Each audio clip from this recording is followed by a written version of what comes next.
Hi everybody, and welcome back to U University. I'm Dr. Kelly. So how are you guys doing? How's everything going? Things are excellent with me. I've been keeping busy with all my committee work and a little bit of grading papers. Not too bad though. This is our last week of school before spring break, so next week we have the whole week off. Of course, I think we're all really looking forward to that.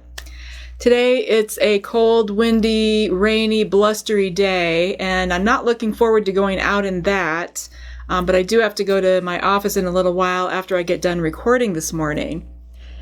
This week in the mail, I received a new little knitting tool from Knitter's Pride, and this is a set of wool needles, and I already took one of them out. These are blunt needles with a large eye. The unique feature of these needles is that instead of having the eye encompassed as part of the needle like other tapestry or darning needles, their eye is a little nylon cord that sticks out of the end of the needle. And you might wonder, how solidly is this cord attached? Well, I've been manipulating it and tugging on it just to see how robust it is, and it seems to be pretty tightly attached. It doesn't swivel around, so the connection seems pretty firm and permanent. Now, the wool needles from Knitter's Pride come in a set of 3, and they are corresponding to knitting needle sizes of US 1 or 2.25 millimeter, US 2 or 2.75 millimeter, and a US 3 or 3.25 millimeter. These are needles made out of aluminum, and they're sturdy yet very lightweight.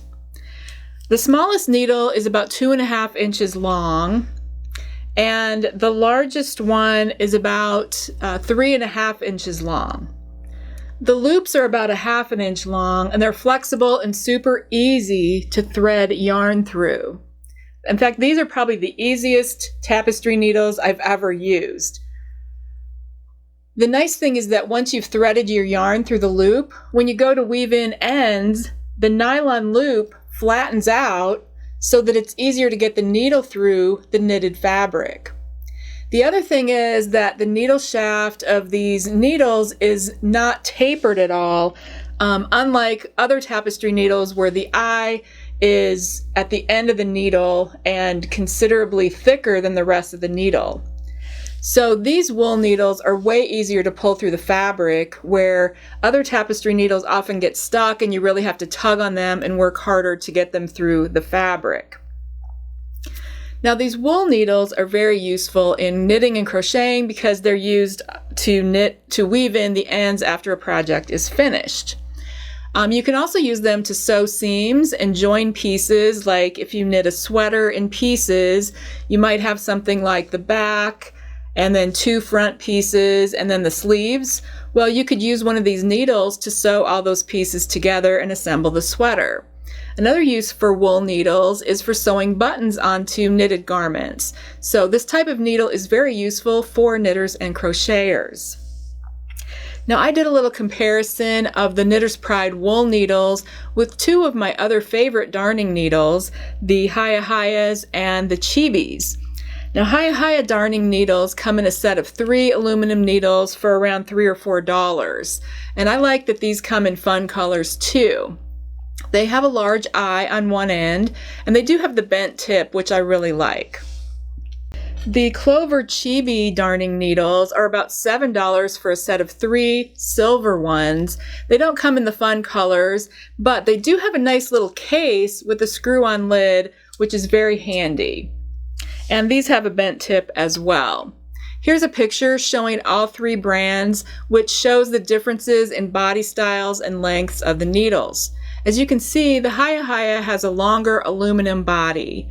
The halcyarn and chibis have the bent tips and the eye built into the metal shaft. The Knitter's Pride has a straight body with a flexible nylon loop on the end of it. And this particular one is the smallest size, which corresponds to a US size 1 or 2.25 millimeter knitting needle. Overall, I really do like these Knitter's Pride wool needles. I've enjoyed using them this week and will continue to use them on a regular basis. I definitely love the large nylon loop eye. If you're a person with vision difficulties or you just have trouble getting the yarn threaded through the eye of other needles, then you will love these.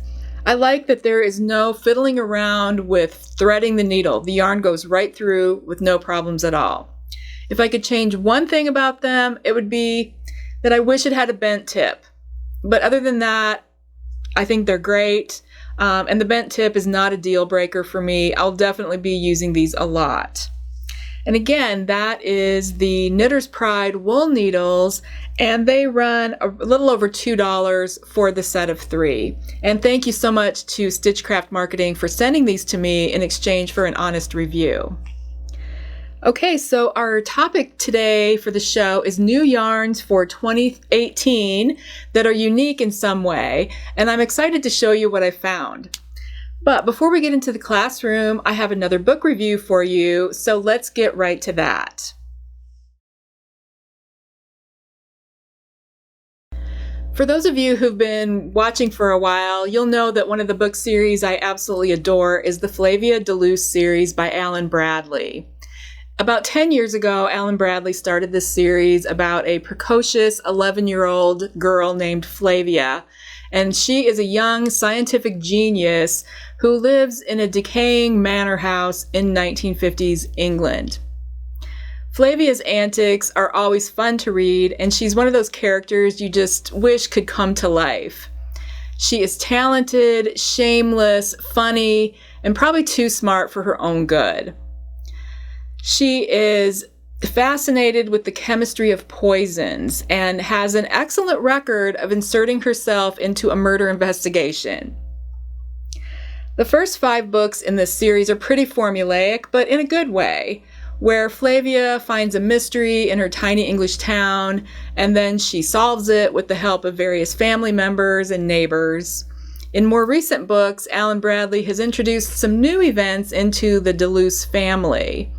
The last 2 books seem to hint that the storyline would go in an entirely new direction and maybe finally give us some answers about the lives of Flavia's parents, but we still haven't received those answers in this latest book, which is number 9 in the series.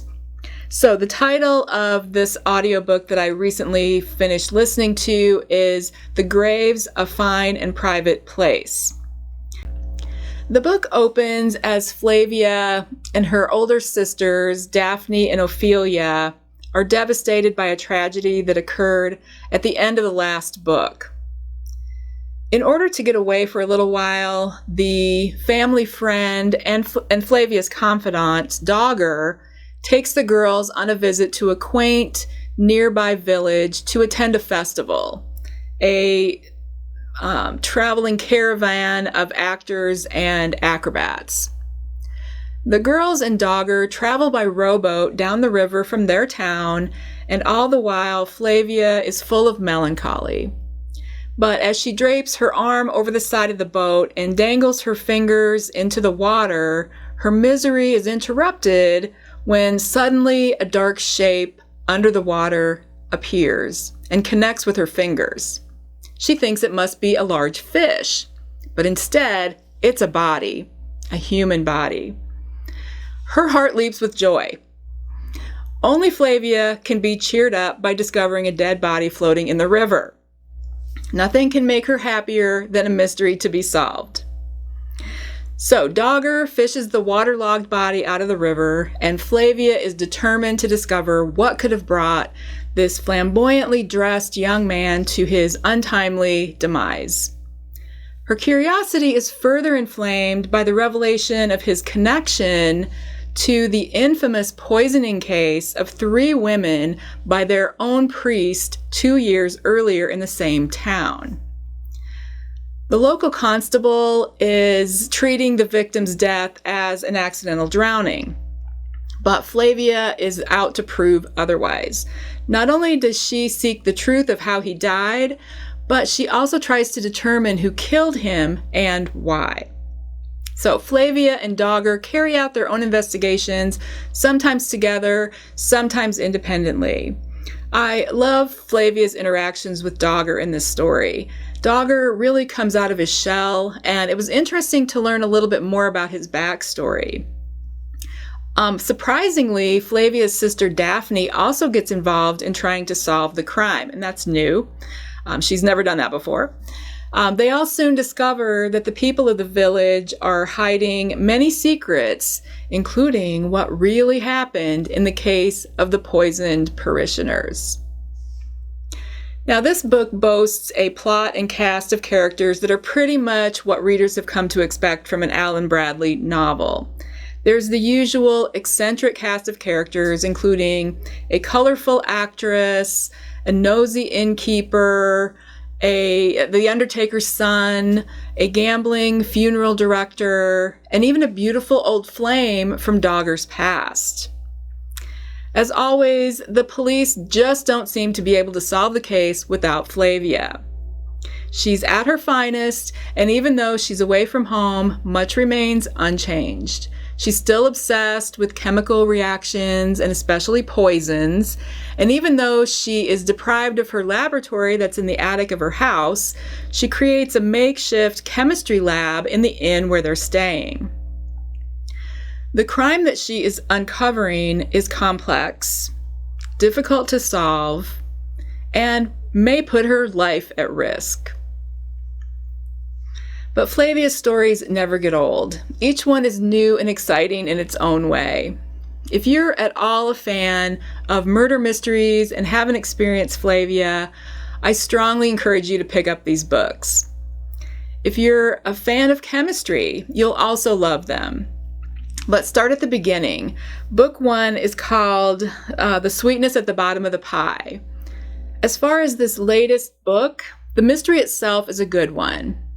Flavia is always charming, intelligent, and has a great sense of humor, and that makes for an irresistible combination. I also love seeing Flavia grow up a bit. She's adjusting to her own maturity, and a whole new chapter of Flavia's life opens up as she approaches adolescence. Most of all, I'm eager to see what happens to her and her family in the next book. This story ends with the suggestion of a big change, so maybe we're about to set off on a Flavia adventure of an entirely different sort in book 10. I really enjoyed this book, so I'm giving it 5 stars. And I swear that half of the enjoyment of listening to this audiobook series is the reader, Jane Entwistle. She is a fabulous voice actress and does such a great job of bringing Flavia to life. I feel like I should give her 10 stars. So just overall fantastic. And again, that book is The Graves, A Fine and Private Place by Alan Bradley.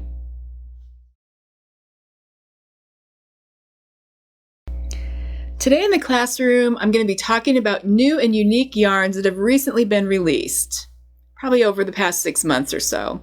I have 6 yarns to share with you, and I'm going to start with what I think is kind of the least unique and work up to the most unique yarns that are very different in some way from the usual yarns we work with. So let's get started. Okay, so the first yarn that I have to show you is from Red Heart, and it's a new yarn called Chic Sheep. What's different about this yarn is that it is a super nice merino wool yarn that is from Red Heart. Now the Red Heart brand is kind of known for acrylic yarn and maybe some lower quality acrylic wool blends, but this is a very soft, high quality yarn. And I think the reason for that is the Chic Sheep line was created by knitwear and crochet designer Marley Bird. Each skein is $10, and you can order online directly from the Red Heart website. And I also saw it on Joann's online store. It doesn't look like it's available in stores yet, but hopefully it will be soon. This is a worsted weight yarn that is 100% superwash merino wool. That means it's machine washable, but you would probably want to lay it flat to dry. Each skein is 100 grams with 186 yards of yarn. Chic Sheep comes in 24 beautiful colors, and I bought 3 of them. This olive green one is called Polo, and this peachy one here is called Mai Tai, and this mint green one is called Creme de Mint. Although there are not a lot of ratings online for this yarn because it's pretty new, people that have reviewed it say that it's fabulous and they're giving it 5 stars. And I would too. This is a comment that I saw on Ravelry that I think sums up what people's reactions are going to be. Picked it up at Stitches West 2018. Shocked and surprised. Usually I cringe at the name Red Heart. This stuff is unbelievable. 100% merino and squishy AF. Is this real life? Stay tuned. Making a cardigan with it this year.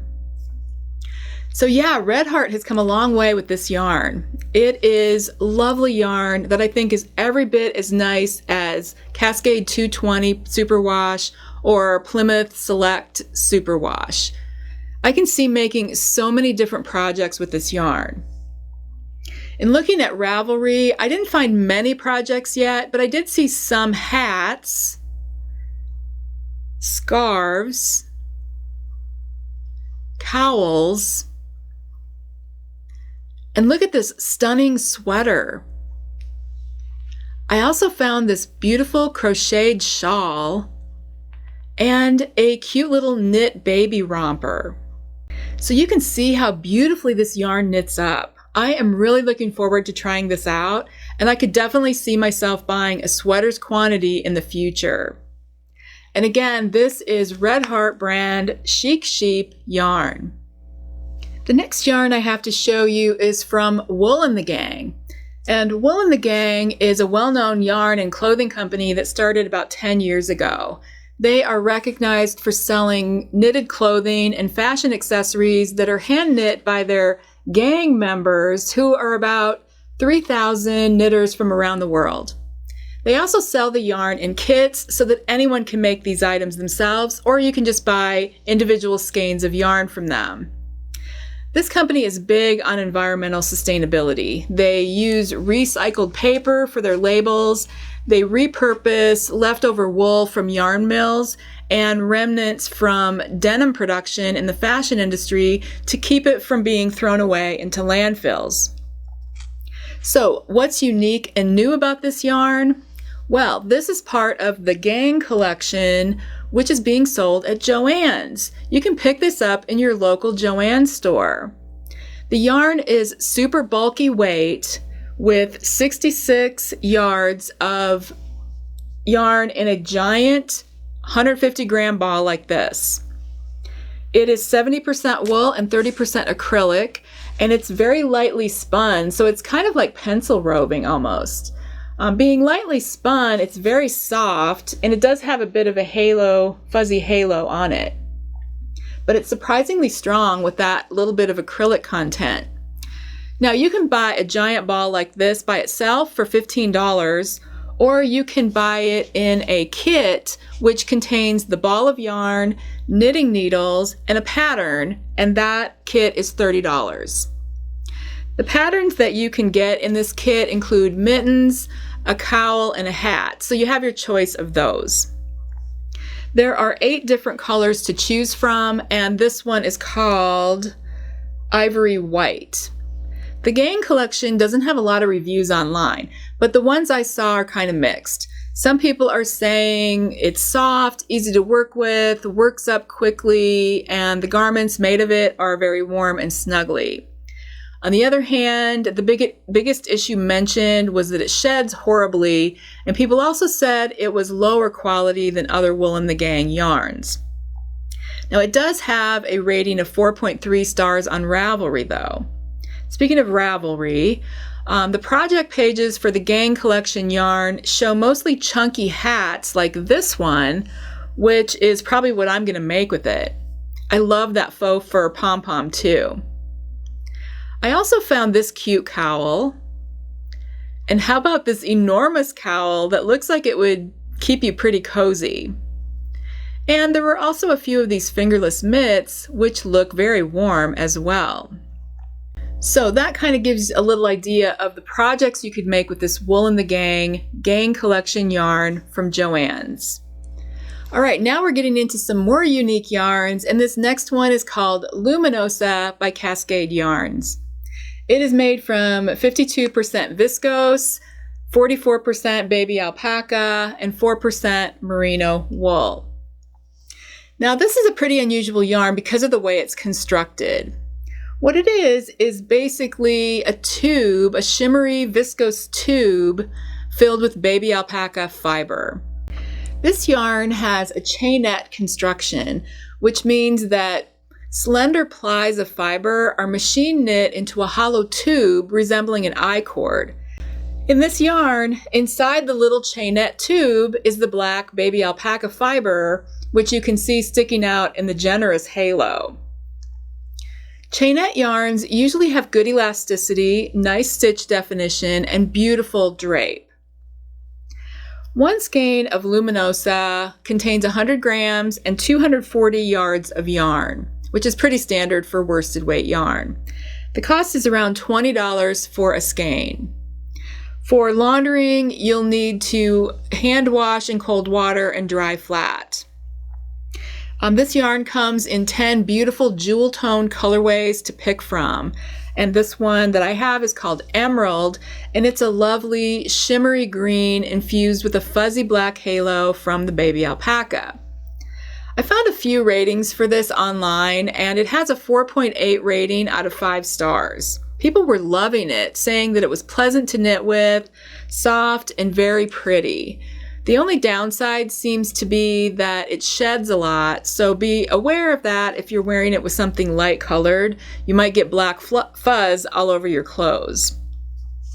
On Ravelry, there are over 100 projects made with Luminosa, and I picked out some to show you here, like this lovely cowl, this beautiful shawl, this pretty hat, and this gorgeous pullover sweater. I also love this capelet that someone made. And then I found a lot of stunning fingerless mitts like these, and these, and these. So wow, you can really create some spectacular projects with this yarn. And again, that is Cascade Yarns Luminosa. All right, now I'm going to talk about a new yarn called Baby Yeti from Big Bad Wool.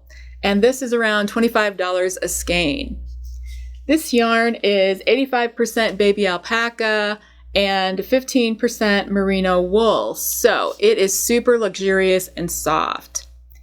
It is a chunky fur-like yarn that will create beautiful texture in your projects. There's some interesting laundering tips. It needs to be hand washed and then put into the dryer on low heat for only a few minutes to remove any fuzz, and then lay it flat to dry completely. When you look closely, you'll notice this is an eyelash yarn. It consists of a tight chain thread that secures little clusters of fiber, which is what creates that fluffy, furry, texturized look.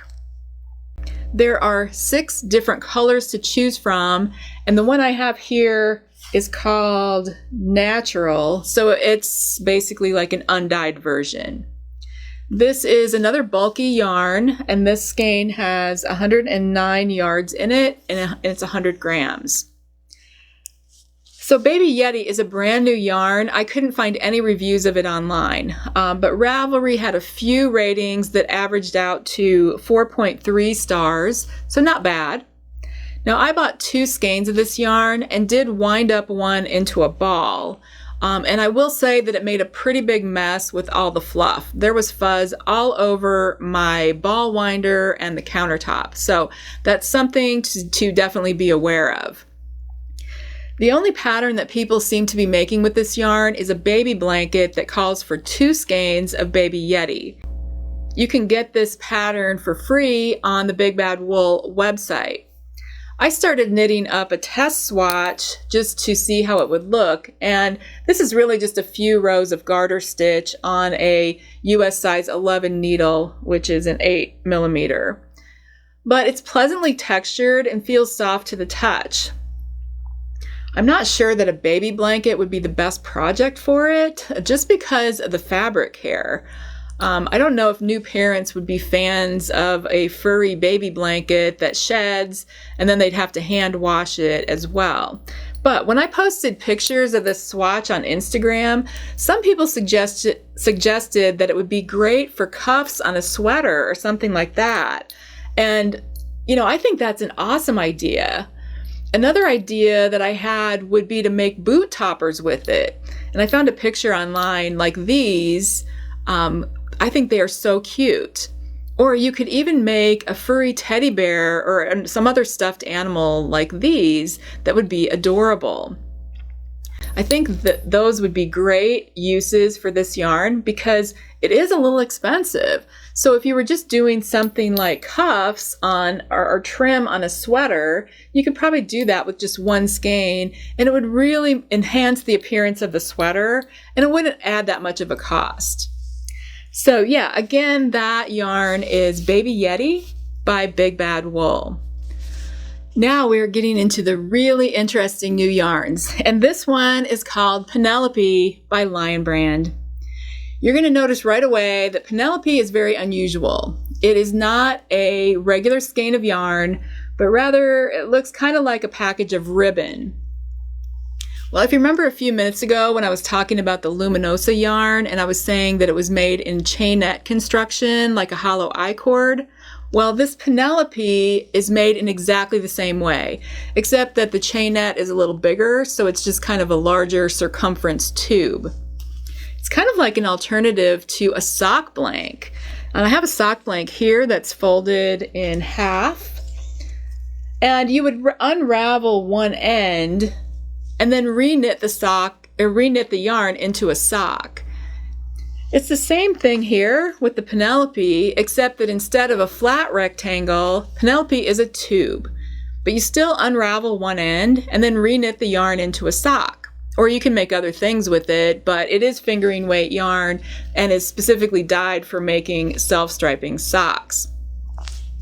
Penelope is a blend of 75% superwash wool and 25% polyamide, which is basically nylon. It can be machine washed and dried, and each hank weighs 100 grams and contains 459 yards of yarn. So this hank would be plenty to make a regular pair of adult-sized socks. I bought 2 hanks of this yarn, and by the way, it costs $11.50, which I don't think is that expensive. It comes in 7 colorways, all named after the mythological creatures and people in Homer's Odyssey. If you didn't notice, Penelope was Odysseus's wife in that story, which is where the yarn got its name. Anyway, all the colorways are dyed to produce stripes in small circumference projects like socks or fingerless gloves.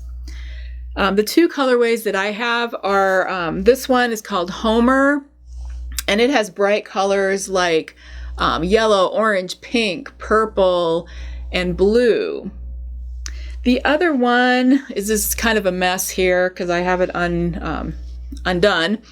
This one's called Calypso, and it's kind of fall colors like burgundy, rust, olive green, and then a little bit of lime green and teal in there. This yarn is packaged so that the end of the hank is taped to the back of the yarn label, which is nice and convenient. Now, I opened up the hank of Calypso here to start knitting a sock with it. And first of all, the yarn end that was taped to the back of the package was the wrong end. It was the end that has the lock stitch, so it didn't unravel. Luckily, I knew that I needed to find the other end to knit from. Someone who is not familiar with using sock blanks might be terribly frustrated trying to unravel the wrong end. So if the yarn doesn't readily unravel, then try the other end. Let me find it. Where's the other end? Yeah, here's the other end. All right. So it unravels very easily. So I started knitting the sock, and I absolutely love this yarn.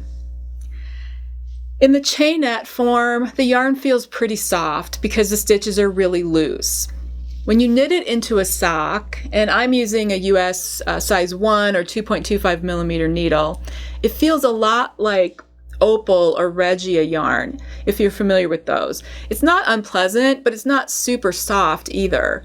It feels sturdy, like it will hold up and wear well. But I absolutely love the striping. Each color block knits up into a 2 to 4 row stripe, and I really like the way it looks. Now, I will say, if you are a person who needs to make a pair of socks where the two socks match in striping exactly, then it's going to be hard to do that with this yarn.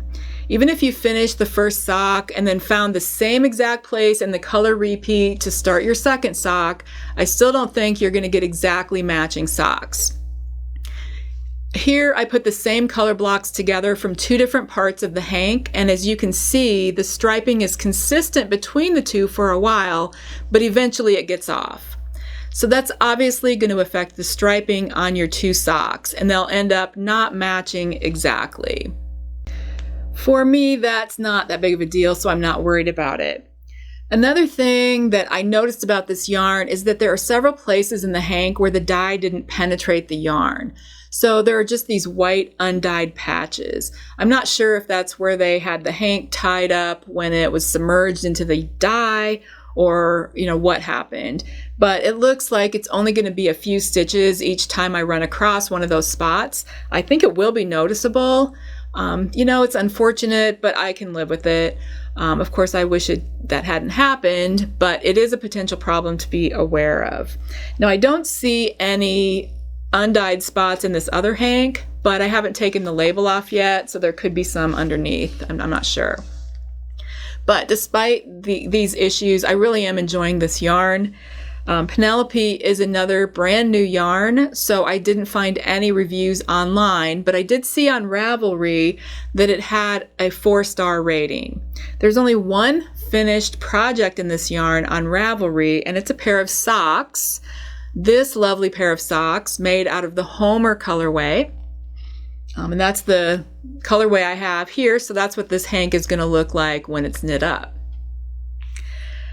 Okay, so that's a little introduction to Penelope by Lion Brand Yarn.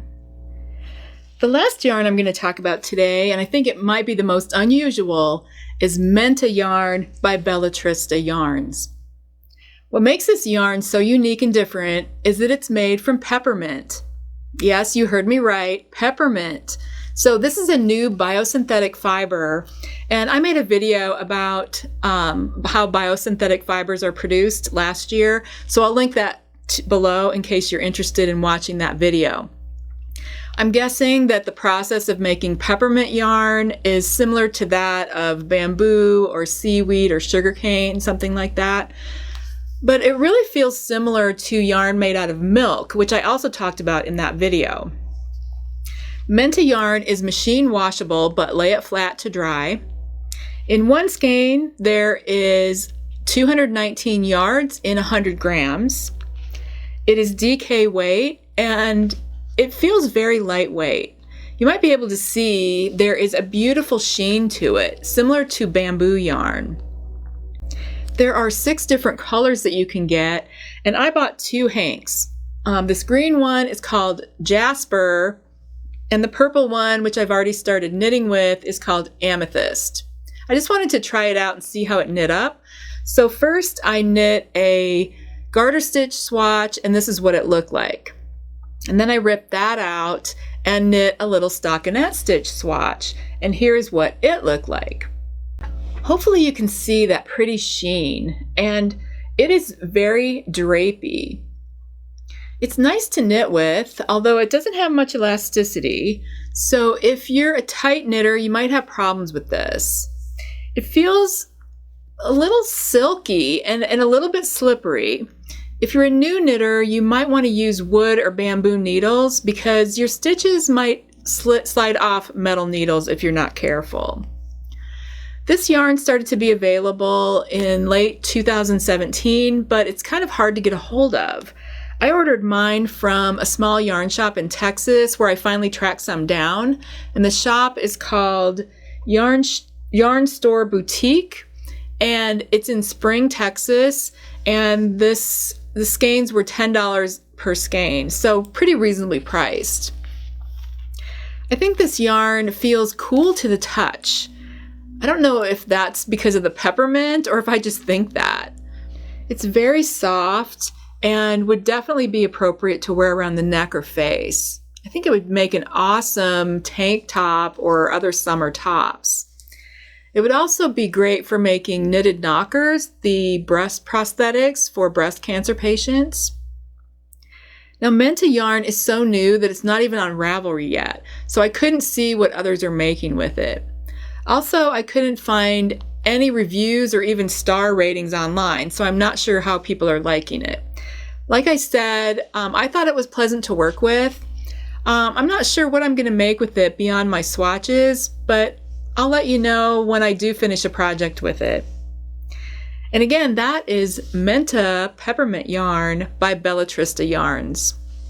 And that's all the new and unique yarns I have for you today. Now, I'd like to hear from you. Have you discovered any new and unusual yarns that I didn't talk about today? Did you already know about the ones I talked about, or were they new to you? Have you ever used any of these? And of course, I always love to know what you're making with them. Leave me your comments down below.